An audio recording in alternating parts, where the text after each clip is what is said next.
अस्सलाम वालेकुम नाज़रीन, ख़बर शामिल कयूं था भिरिया सिटी खां। भिरिया सिटी भरिसां ॻोठ मोहम्मद लहड़ी, ॻोठाणनि ममताज़ बिरोही, अली नवाज़ बिरोही, हाकिम ख़ासकेली ऐं ॿियनि जी अॻुवाणी में भिरिया सिटी पुलिस जी मुबैना ज़ियादतनि ख़िलाफ़ सख़्त एहतजाज कंदे चयो त असांजे ॿिनि नौजवाननि इमदाद बिरोही ऐं नूर अहमद बिरोही खे भिरिया सिटी पुलिस शक जे बुनियाद ते घरां खणी वई हुई। हुननि इल्ज़ाम हणंदे चयो त भिरिया सिटी पुलिस रुश्वत तलब कई, जेका न ॾियण सबबि असांजे ॿिन्ही नौजवाननि खे महीनो अॻु क़तुल थियल केस में ज़ाहिर करे ऐं कूड़े मुक़ाबले केस दाख़िल कया आहिनि, जेकी सरासर कूड़ा आहिनि। हिननि चयो त असां मक़तूल कुर्बान बिरोही जे भाउ लियाकत बिरोही ॾांहुं क़ुर पाक बि खणी विया आहियूं, पोइ बि हू असांजी नथो ॿुधे।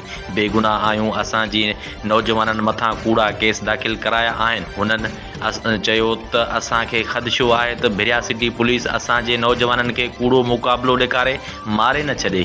हुननि आला अख़्तियारनि खां घुर कई आहे DIG शहीद बेनज़ीर आबाद ऐं SSP नौशरो फिरोज़ खां वाक़े जी शफ़ाफ़ जांच करे इंसाफ़ कयो वञे।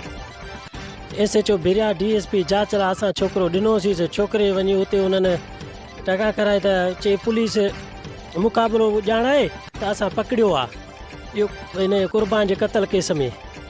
हितां जांच लाइ हुते कूड़ो केस पुलिस पंहिंजो हाणे असांखे 4 लख रुपया पहिरियां घुरनि।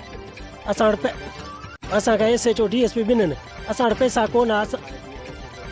SHO भिरिया असां नालो कोन थो अचे सघे, असांखे 4 लख रुपया घुरिया। असां ग़रीब 4 लख किथां आणियूं?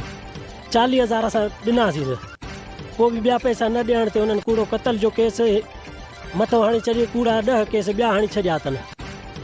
असां सां ज़ुल्म, असां सां इंसाफ़ कयो वञे। असां शीशन कोर्ट